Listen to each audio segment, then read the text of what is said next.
we need that. Should there be any type of earthquake, we need to be aware of our surroundings, duck, cover, and hold, use your chair.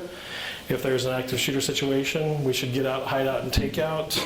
And if we need to exit this room, don't go through those doors, go through these two doors, then we'll hang a left and go through the exit to go across the street to Bechtel Plaza. If that's not safe, we will head down the road to the Embarcadero Plaza. We envision today being about 30 or 40 minutes like we've always done. We will stay here and take all the questions that we need to. We're very pleased to be able to give you an update about what's going on today. Our lineup will include Bill Johnson, our President and CEO of PG Corporation. We also have Mark Quinlan, who's serving as our Deputy Incident Commander for this event. And we also have Scott Strenfeld, who's our Principal Meteorologist. So with that, I'm going to turn it over to Scott to get us going today. All right, thanks, Keith. So essentially global and our high resolution weather forecast models are still suggesting and indicating that we will have a period of gusty offshore Diablo winds develop across Northern California Wednesday afternoon into Thursday morning. We're expecting winds to taper off near noon on Thursday for Northern California. Based on our forecasted wind speeds and pressure gradients and other metrics that we track on the weather, we do expect this event to be weaker than what we saw in the October 9th through 11th PSPS event, but we are expecting it to be the second strongest offshore wind event of the season thus far. PG&E and federal forecast agencies like your National Weather Service or North Ops Predictive Services are in a pretty good alignment that we're expecting peak wind gusts kind of in 35, 45 mile per hour range over widespread areas with some peak wind gusts potentially 50 to 60 miles per hour. Some of the more exposed higher elevation terrains like your Mount St. Helena's, your Mount Diablos, your Jarbo Gaps. We are expecting low relative humidity with this weather event as well. On Thursday, we should see copious readings of relative humidities dropping down in the teens to potentially the critical single digits with this event. We are also looking at a second period, just a second general period of weather risk on Thursday morning into Friday, as we do expect a Santa Ana wind event to unfold across Southern California. And that is not only expected to impact the Tehachapi region and Kern County of our service territory, but it's also expected to impact Southern California. And on SCE's website, they're also indicating that they're considering PSPS for that Santa Ana wind event Thursday into Friday. So this does appear to be a total California-wide weather event that's happening. We do continue to closely monitor the forecast, and we are coordinating multiple times per day with federal, state, and local agencies. We continue to participate on daily interagency calls with the National Weather Service and Predictive Services Northern Operations Forecast offices, and the general consensus is that this will be a high-risk weather event unfolding. As far as forecasts from the federal agencies, there's 6 forecast offices from the National Weather Service who have posted red flag warnings for this event. So if you go to weather.gov, you can see the aerial extent of these red flag warnings. They cover vast portions of Northern California as well as Southern California. And the Northern Ops Predictive Services as well as Southern Ops Predictive Services are also forecasting high risk for wind in this weather event. The start of the weather risk window is about less than 24 hours away, more or less than 24 hours away, and we will continue to monitor weather forecast models as they arrive, and we'll monitor the wind event as it unfolds and monitor our more than 600 weather stations to issue a potential all clear for the north half of California about noon on Thursday, and for the Kern County footprint I mentioned near noon on Friday. So that's my update, and I'll turn it back to you, Keith. Thank you. Bill, we'll go ahead and hear from you, please.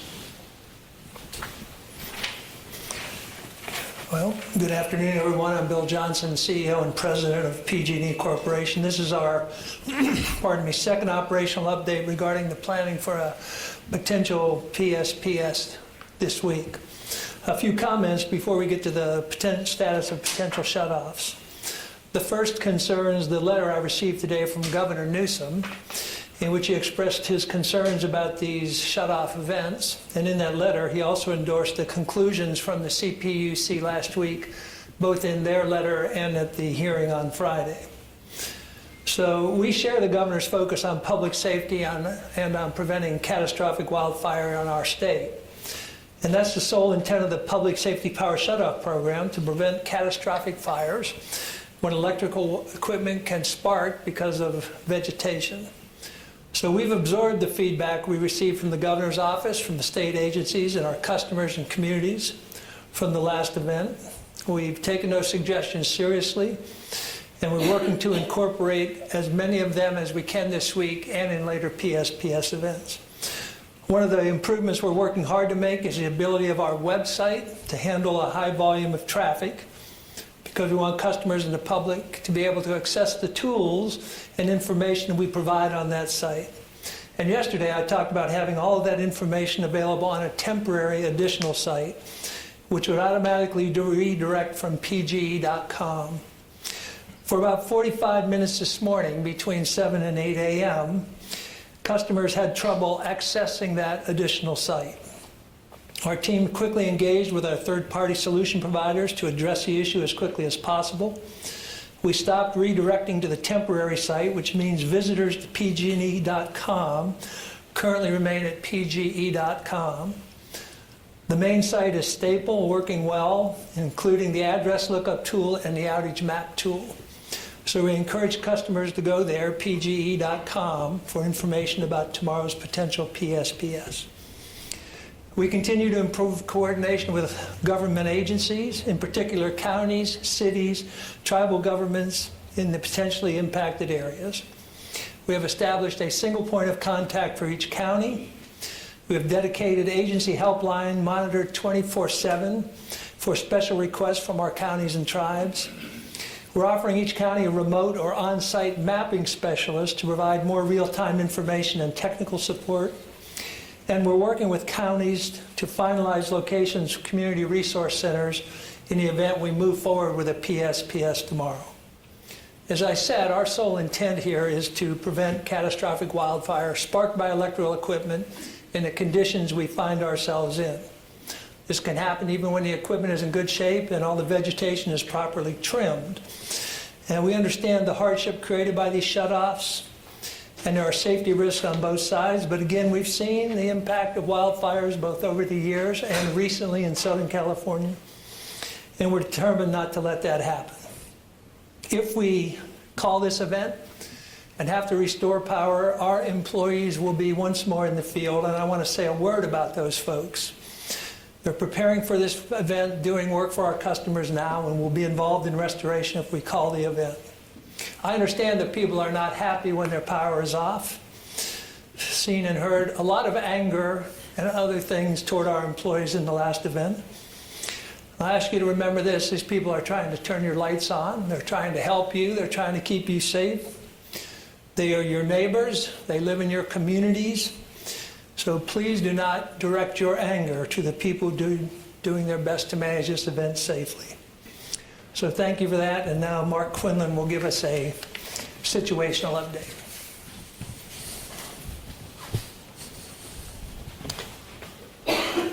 Thank you, Bill. Good evening, everybody. Mark Quinlan. I'm the Deputy Incident Commander for this event. First, I want to emphasize that while we're closely monitoring the weather for conditions that could prompt a public safety power shutoff, no such event has been formally called for at this time. We expect to make that decision tomorrow morning.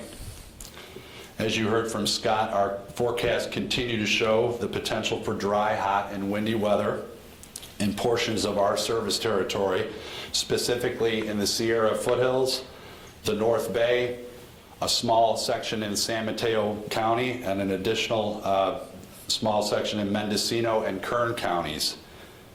I'm pleased to say that we've been able to narrow the scope and reduce the customer exposure of any potential shutoff since yesterday. We've done that in response to the latest weather information, as well as looked for opportunities to further sectionalize our system in the areas that we're monitoring. So what does that mean? That means that we now anticipate that approximately 189,000 customers across portions of 16 counties could be effective, an overall figure that is lower than the estimate that we provided yesterday. We began notifying all of those customers yesterday, 48 hours in advance of the shutoff time. We notified them again today, 24 hours out, and that notification was performed either by phone, email, or text message. We will continue to monitor the forecasted wind event and update our customers and communities accordingly. If we do call for a public safety power shutoff, that decision will be made in consultation with our state agency partners, many of whom are working alongside us in our Emergency Operations Center. We have representatives from Cal OES, from Cal Fire, and from the CPUC in our command center right now, just left them, and it's been a pleasure working by their side. In terms of the timelines of the events, as referenced yesterday, the Sierra Foothill portion or region of our service territory is expected to receive those dangerous winds at approximately 5 p.m. We plan, if forecasts remain consistent, to begin the de-energization sequence at approximately 2 p.m. That gives us enough time to place our system in the de-energized state. For the North Bay, again, the peak wind risk begins at 5 p.m. and we intend to begin our de-energization sequence at 3 p.m.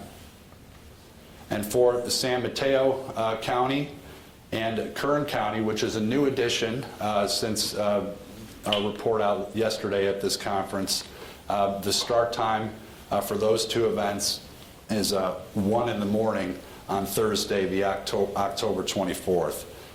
So as mentioned, we believe the all clear, the time when we anticipate winds to reach safe levels, is forecasted currently for noon on Thursday. When we get the all clear, that's when we immediately go out and begin our patrolling and restoring activities. We actually have our field employees go into the field while the system is in the de-energized state. We go out and we sectionalize the system and we place it in a posture that's favorable to be restored safely and efficiently. All these resources are then pre-staged. As we get the all clear from meteorology and we make that decision to begin restoring, we already have people in position to do that. And that work takes place via ground patrols, foot patrols, and air patrols. Just to close, before I close, I wanted to mention one thing that leveraging the opportunity to work side by side with the agencies. So mentioned that Cal OES has been with us in our command center.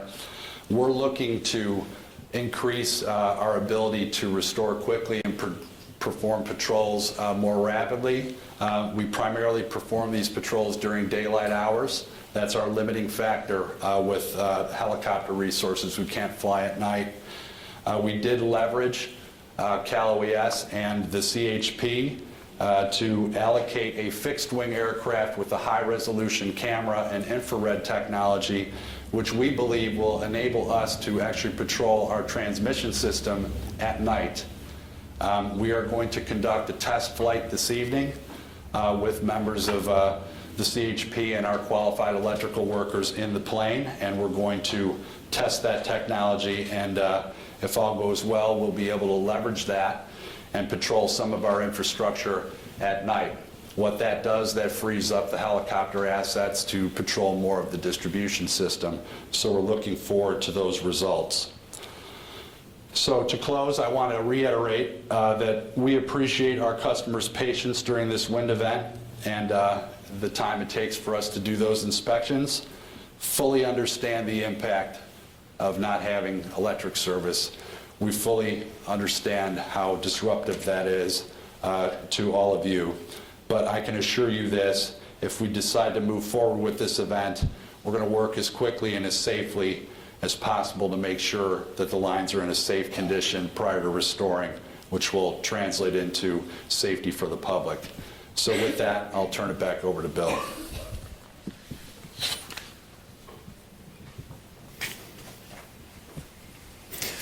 Thank you, Mark. The governor in his letter today said he would put support from the state agencies at our disposal to help with these events, and that certainly has happened already today. As Mark said, we had CAL FIRE and Cal OES with us, and the CHP Air Resources are an example of that, so we appreciate that. A final point before we get to your questions. Beyond the potential PSPS immediately in front of us, we're monitoring an additional dry and strong wind event. Could impact our service area as early as this weekend into next week. The potential size, scope, and timing of this event is being worked on now and overnight. It's 100 hours or more away, so it's just a potential at this point, but I thought we would mention that. And with that, we'll go to your questions. So just a reminder, we need some microphones, so we'll kind of sweep right to left over here. Go ahead. Just a few questions. At any point, do you anticipate adding additional counties during this wind event, such as Alameda and Contra Costa County? So thank you for your question. Right now, we don't anticipate that, but there's always the threat of the scope of the weather event to increase. So we work very closely with Scott's team of meteorologists, and if we see wind conditions that are on the increase that reach unsafe levels, we will pull them into the scope, make the appropriate notifications, and de-energize in the interest of public safety. But as we sit right now with the current forecast, that's not in play. Now, Bill, you just talked about the second wind event that might be coming this weekend. I know it's a little bit early on here, but has PG&E kind of discussed a plan on if you turn off the power tomorrow, will you turn it back on again, or will you wait until that second event passes? So our plan is always to turn it back on, again, as quickly, as safely as possible. So it depends on the timing between the events here. At this early date, it looks like there's enough time before the next one that we would re-energize. But the key to that is quickly but safely as possible. I'm sorry, my last question is, you mentioned that the website was down again today for 45 minutes. You've talked about what's been done, but what reassurance can you give your customers that if an event like this happens and another PSPS happens, that it will be up and running and you can communicate information?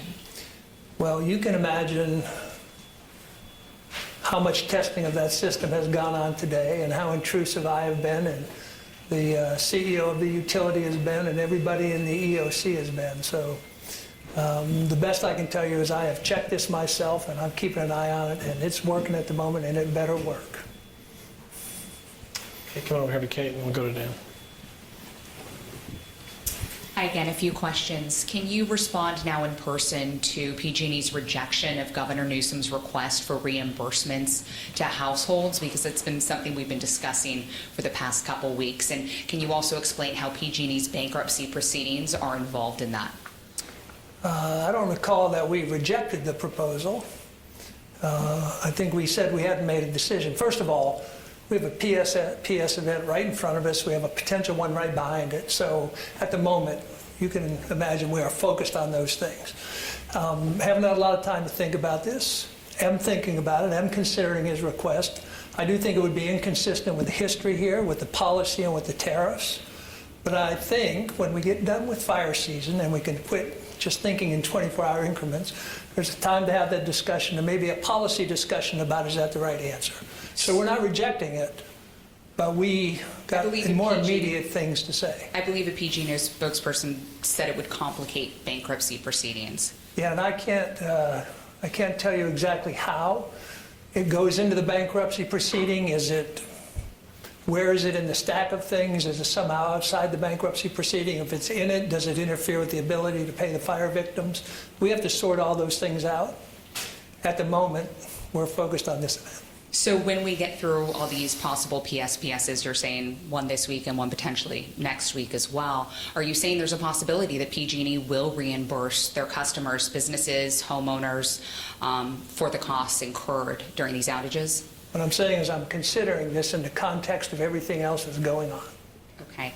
Another question, I just spoke to Senator Bill Dodd of Napa, and he feels, despite what you guys said yesterday, that the wind event 2 weeks ago did not warrant the amount of shutoffs that happened 2 weeks ago, and he says that he has requested from PG&E documents regarding your grid so that he and other lawmakers can really take a look to see what may or may not be necessary, and if as many people need to be impacted as PG&E is saying.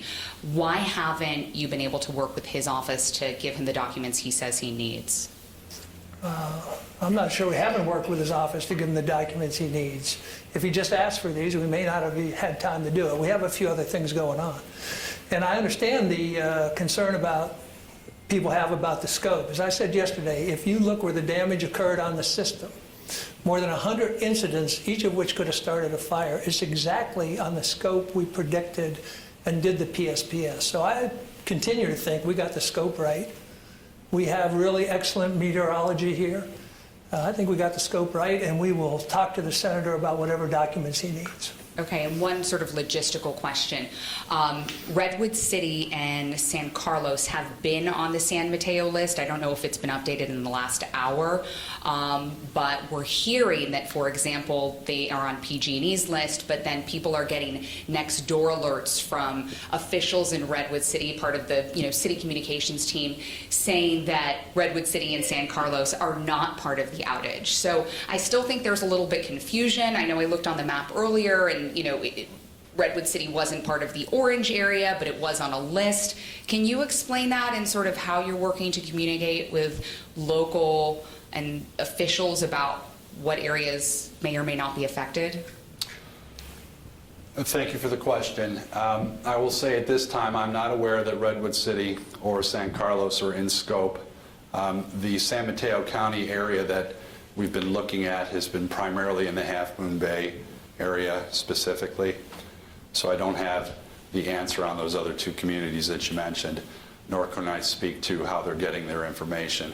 What I can say, though, is that every time we update our scope and we establish new boundaries, either we reduce scope or we increase scope, we notify the Cal OES. We have forms that we have to file with the warning center so that all the state agencies are aligned with what our intent is, and we've been doing that throughout the event and pledge to continue doing that.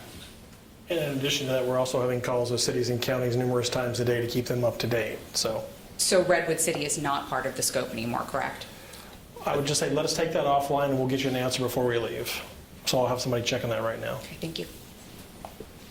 And you had said the power is coming back on Friday at noon. The plan is for Kern and for San Mateo County? Thursday at noon is when we anticipate wind conditions to reduce to safe levels to where we can begin restoring the system. Everywhere? Everywhere at this time. Oh. So once that happens, that kicks off a process for PG&E crews, our system operators, to begin restoring the system. Before we restore the system, we can't just close a switch and re-energize. We have to actually inspect our system from the source to the end of the line to verify that it's free from any ignition risk. And to Bill's point earlier about scope, we found over 130 damage cases from the last event. We anticipate finding some damage cases associated with this event based on the projected and forecasted wind speeds.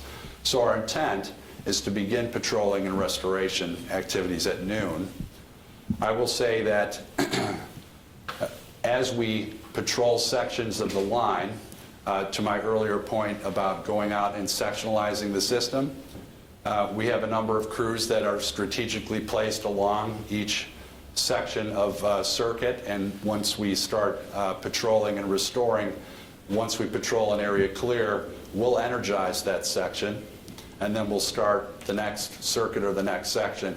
I don't want to give anybody the wrong impression that we patrol from the source to the end of the line, and only at that time do we then energize the entire circuit. We try to do this continuously in the interest of restoring people as soon as we can. So when we're talking about restoration times, which, at 24 to 48 hours, notwithstanding any damage that we find from the all clear, That's not meant to imply that everybody is off for 24 or 48 hours and then they're suddenly turned on. It's an incremental process. So some customers will be restored quickly, others may not be so quick based on their location. And another one, back to the website, which we talked about yesterday. The website was also inaccessible during times between 11 and 12 o'clock this morning. That's number one. And number two, the old information where Sutter County was still on the website all day long until about 4:30, even though your public information people had said it had been removed from the list and Kern County had been added as early as 11 o'clock this morning, and still it was on the website up until the beginning of this news conference. So with both of those issues, we're not even in the PSPS. How can you give any level of confidence this is going to work during the PSPS when the information is still not updated on time and when it's still not always working? I think I said earlier, the system has undergone significant testing since this morning. I can't speak to the Sutter issue, I don't know. But I think we've done everything we can to make sure this works. And I will continue to make sure it works. And I'll just add to that, we did have to lock it for a period of time to not do any changes while we did do extensive testing. So that was one of the reasons why we couldn't pull Sutter down and add another county. So that's now obviously been remedied as we move forward. Jean Elliott with NBC Bay Area News. I have a similar question to Kate regarding Half Moon Bay. And the map says they're in the shut off. And I got an email from a community organization there that says they won't be affected by the shut off. So maybe we can talk about that afterward. And then can you talk a little bit more about this test that you're going to do with CHP tonight? And then will you be able to use that technology in the restoration of this upcoming outage when yesterday you thought maybe that wouldn't be possible? So Bill mentioned last night the potential ability to leverage that fixed wing aircraft from CHP. Today's activities were securing the aircraft, the pilot, the qualified electrical worker from PG&E that would accompany the state in that patrol. There were some daytime flights conducted with some success, and now we want to test that out at night because that's what we believe is the opportunity. So we're conducting that test this evening in the Auburn area, and we're going to fly one of our high voltage transmission lines and just see how much we can see. We are optimistic that we will be able to see evidence of debris in our facilities or conductors down. We don't anticipate finding any of that, those conditions this evening because we're not in a wind event. The key is to see what we can see at night from a high elevation out of the wired environment, you know, a mile away from the asset zoomed in. This is pretty powerful equipment in terms of being able to really zoom in structure by structure to see if we have any problems on the line. So we're optimistic. If we can utilize that, we'll then look to operationalize it for this event and future events. And how much time will that save you as far as bringing people back up? How much faster do you think, how helpful will it be? Difficult to answer that question because, you know, restoration time is a function of the scope of the event and how big the event is, right, and how much air power that we have. So I will just say that the more transmission system that we fly at night ahead of time translates into several hours of not needing to patrol that infrastructure during the daytime with helicopters. You know, a fixed wing aircraft can fly that line a lot quicker than a helicopter can. So we expect to have some benefit, difficult to quantify at this moment. Other questions? Here, we got one over here. Yeah. A couple questions. The first one being, you mentioned when the power could go out in the Sierra Foothills and the North Bay and Mendocino County. I know the weather comes in, you said 1 a.m. Thursday in San Mateo and Kern. So when would the power go out for San Mateo and Kern?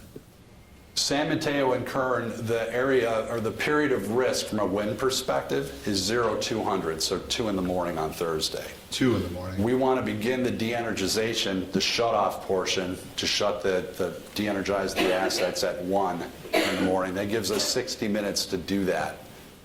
Takes a little time to actually have our field crews in position to operate field equipment, our control center operators to write our switch logs and open the appropriate devices to de-energize. So we do that in advance. We don't want to have the system energized when the winds are present.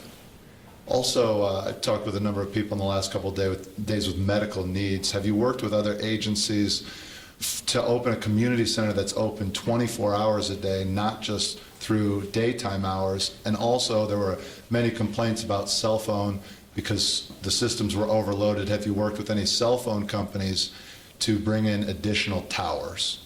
So we're going to get Lori Giamona, our Chief Customer Officer, on that. Thanks. Sorry about that. So as it relates to our customers that may need extra assistance, we've been working with the California Foundation for Independent Living Centers. They work very closely with all the counties. They span across California, and they've been working with customers that might be in need, where they have a need for consistent charging of their devices, and they need overnight support. So we have been funding them through a grant, and their regional offices are working in partnership with the community-based organizations to support those customers. Our customer resource centers, of which we'll have 21 stood up, we will be open and operational from 8 a.m. to 8 p.m. It will provide heating, cooling, restroom facilities, water, and charging, and Wi-Fi and cell coverage where possible. We've been working very closely with the cell providers, all of the major telecoms, to ensure that they have backup generation and that they have adequate information so that they are able to keep their backup generation refueled and recharged to support customers through this event. Okay, any follow-ups? Jean's got a follow-up. So you were able to narrow the scope by, it looks like, about 20,000 customers. How are you able to do that, and can you continue to narrow that scope? So thanks for your question. It's a good one. So there's 2 elements that give us the ability to reduce scope. One of them is weather. If we see weather conditions turn favorable and we're not anticipating winds of speeds that are of concern to us from a safety perspective, we're able to collapse that footprint. That's one element. The second element is just looking at the design of our system. We have a very large, diverse, dynamic system. Some of it has the ability to be sectionalized and switched and broken up into smaller pieces where we can keep sections energized. Other areas that potential does not exist. So it's really been a combination of those 2 elements that have been, successful for us to reduce the scope so far. And I'll say that we continue to look at this. We continue to monitor the weather. We will through the evening hours and all the way up to the point to where we need to begin the shut-off process. We're going to be looking at that all the way up to that very minute. And if there's opportunities to sectionalize and reduce impacts to customers, that's absolutely what we're going to do. We're going to limit that impact.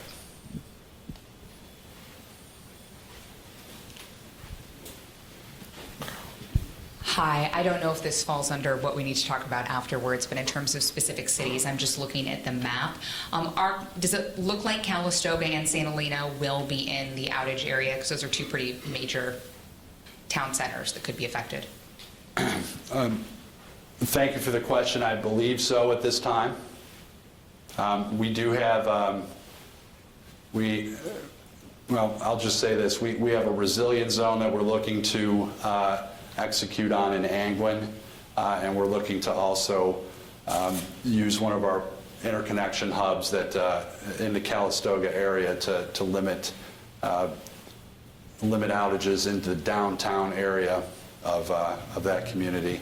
That was executed in our previous PSPS event, and we're executing that plan again. And so we're going to put out a release here in a little bit. In about an hour, we'll confirm all the cities that are in there at this time. So, yeah, stay tuned.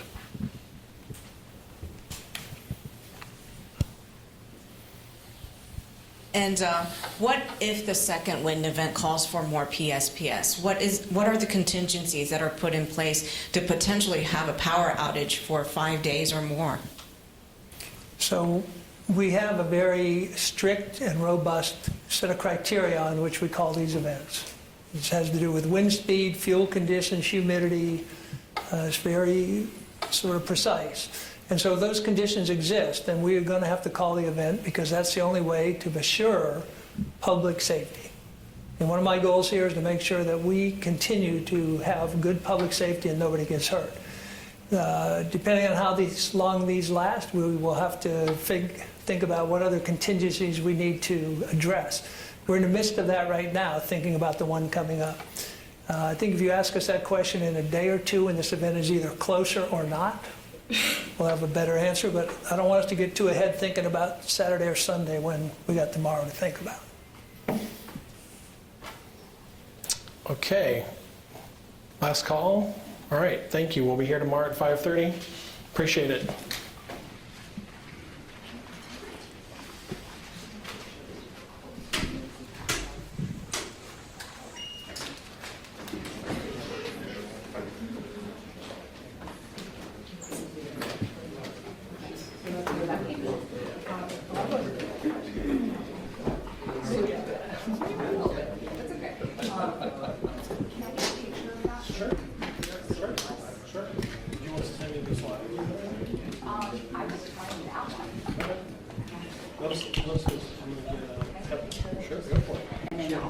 I don't know. I have to be ready for it. I don't know if she's going to want it. You be ready. I'll be ready. Yes, sir. I'll be ready. I'll be ready.